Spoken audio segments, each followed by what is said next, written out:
There's something strange that happens when you go somewhere alone, especially when you're not technically alone in life. You start noticing things about your routines, about yourself, about those jeans you've been wearing for the past 6 months straight. At home, everything had become oddly predictable. Same streets, same oat milk flat white, same playlists that magically ended the second I stepped out of the gym every evening. It wasn't bad, just repetitive. And I had convinced myself that that was fine. I mean, I spent a gap year abroad when I was 20, so clearly I was still spontaneous and independent, right?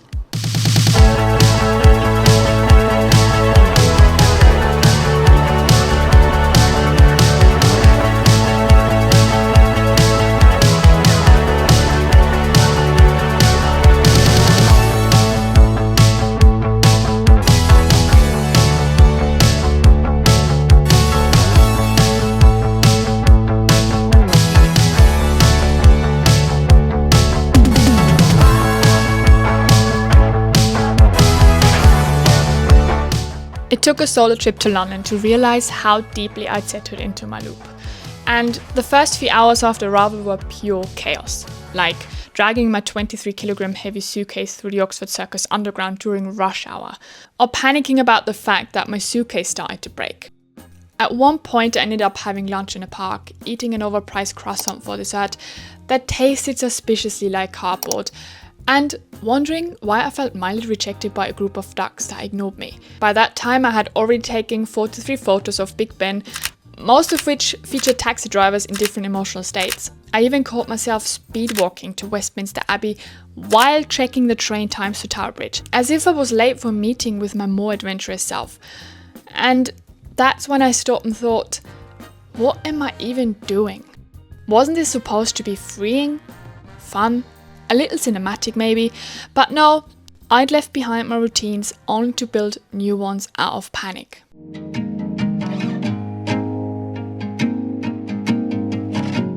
It's the morning now and I'm already packing everything up to go and have a lovely day in London. I can't believe I'm in London. It's going to be a sunny day, a sunny spring day. I'm going to try matcha. I've never ever tried matcha before. I'm so excited. I'm not really excited about the backpack, but you know what? Growing up means realizing that a backpack is definitely better.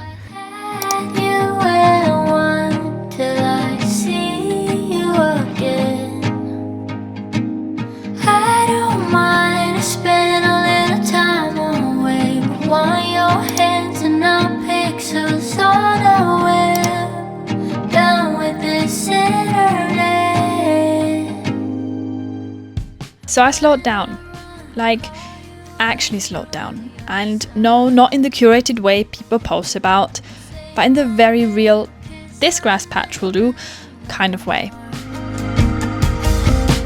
The sky was clear, I'd bought a book from a store TikTok recommended me, and just sat on the grass, pretending not to notice the slight damp patch under my coat. For once, I wasn't rushing anywhere, not even to Tower Bridge, which, let's face it, probably hasn't changed much since I last saw it 2 years ago. The quiet has a way with words. Besides, I think I like this version of London better. Slow, slightly romanticized, and just mine for a little while. Driving me crazy, I'm picturing you till it hurts. And I don't mind spending a little time away. Want your hands and not pixels. I forgot to press record. Here we are again. It's currently 8:15 and today's actually my last full day here in London, as in, I mean, it's not even full. Like, I leave tonight. I'm going to take the train tonight to see my friends. I feel so grateful for the weather here in London. Like, I don't think I've ever been in London in such good weather conditions. Sunny, yes, but sunny and warm? I have no idea. And that in spring, that is actually the dream when you're coming here. Want your hands and not pixels on a web. Down with this Saturday.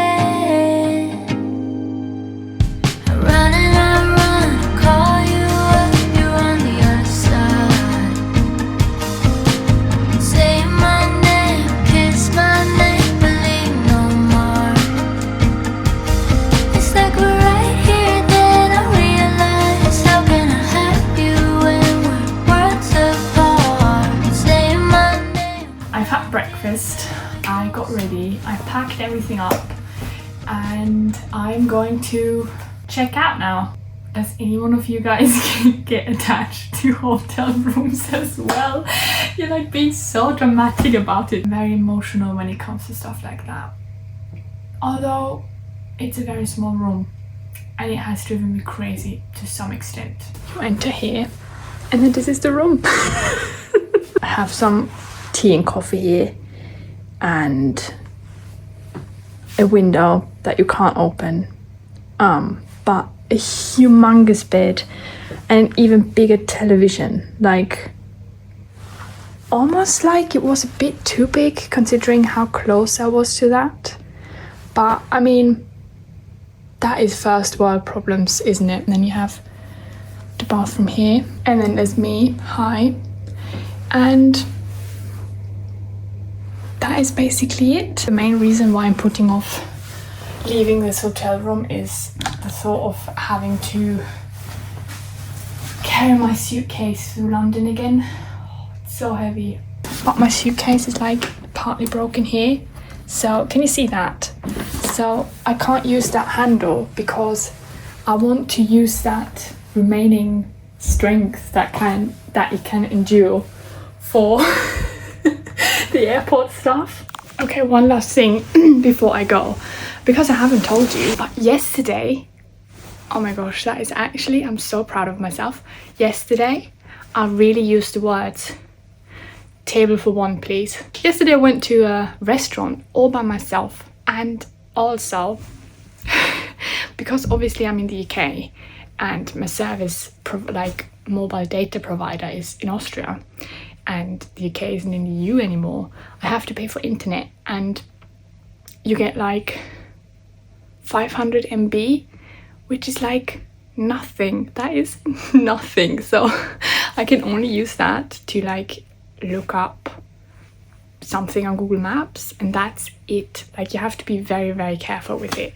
So basically I was sitting in a restaurant and didn't have my phone or anything because I just simply couldn't use it. So that was like the full experience and I was like, okay, I'm sitting here, I'm taking it all in. I'm like in a city where no one knows who I am, so now I have to embrace it. And I did. I have never done that in my life. Like, I can't believe I did that. Say my name, kiss my name, believe no more. It's like we're right here, then I realize how can I have you when we're worlds apart? Say my name, we're not here, can only go so far. And it's like almost 30 degrees, I want to say. It's actually a tiny bit too hot for anything sightseeing wise, but it's okay. Like, I didn't come here for sightseeing in the first place anyway. Before I came here, I downloaded lots of music and lots of podcasts. I hope you can hear me, by the way. I downloaded quite a lot of music and podcasts, but honestly, I don't use my AirPods at all when I'm here. I think it's a good sign that like I'm taking it all in and people watching like a creep when I'm having a coffee. But I just, you know, sometimes you just sit there, you watch all these people and you keep thinking like, wow, they have their own life and they are the main character in their life and I'm just sat there like a creep watching them. But I'm a main character too, so I think I'll stay here for another hour or 1.5 and then I'm slowly but surely making my way back to the hotel to get my backpack, my suitcase, not my backpack, and head to my friend. You won't come back from a solo trip like this a whole new person.